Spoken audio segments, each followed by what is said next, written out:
Real estate bill से reality sector में नए दौर की शुरुआत हो सकती है।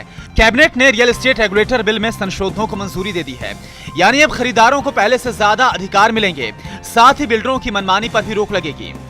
फैसला तो बहुत अच्छा है। हम तो काफ़ी टाइम से चाहते थे कि एक रेगुलेटरी बिल आए और उसमें सिर्फ डेवलपर को या एक स्टेक होल्डर को ही इंक्लूड ना किया जाए, इसमें जितने भी स्टेक होल्डर हैं उन सबको इंक्लूड किया जाए।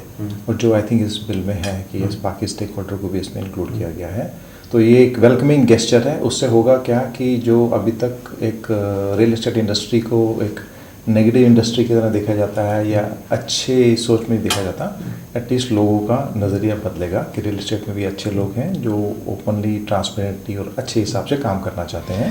कंस्ट्रक्शन में किसी गड़बड़ी को ठीक करने की जिम्मेदारी बिल्डर की होगी। बिल्डर से डिफॉल्ट होने पर कंज्यूमर को पैसा वापस मिलेगा।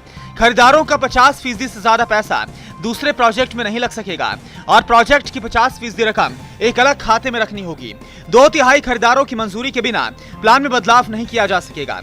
प्रोजेक्ट की पूरी जानकारी देनी होगी। साथ ही प्रोजेक्ट लॉन्च से पहले रेगुलेटर से रजिस्ट्रेशन जरूरी होगा। सबसे अहम बात यह कि प्रोजेक्ट को प्लान के मुताबिक ही बनाना होगा।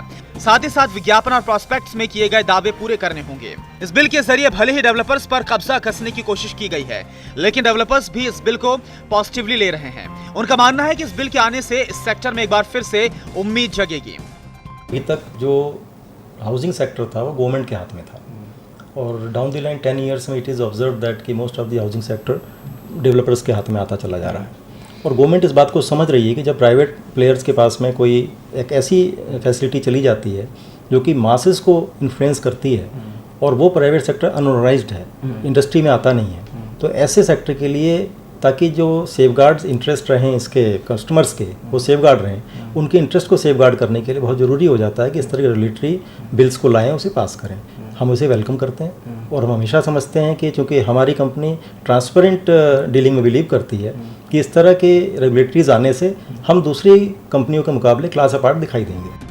इस बिल की भले ही हर तरफ तारीफ हो रही हो, लेकिन इसे कानून बनने के लिए अभी लोकसभा और राज्यसभा से होकर गुजरना बाकी है।